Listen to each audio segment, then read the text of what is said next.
buongiorno a tutti. Io capisco che arrivare per ultima dopo discorsi così importanti e anche credo molto puntuali vi abbia dato l'idea che oggi non è una semplice inaugurazione, almeno spero che questo vi sia chiaro. Non è soltanto l'inaugurazione, l'apertura di una fabbrica, è veramente senza alcuna retorica un successo direi veramente di tante persone che hanno messo coraggio, determinazione, incoscienza, perché insomma ce n'è voluta tanta, anche responsabilità tanta.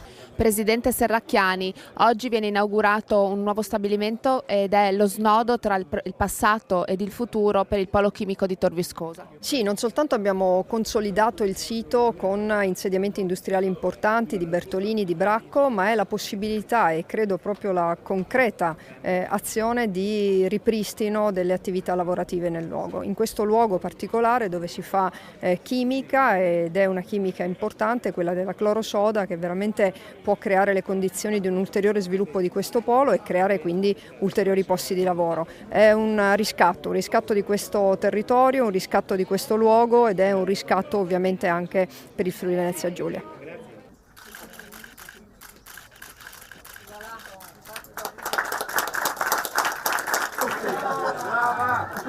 Scusate, bravissima! I mezzi convenzionali e non convenzionali.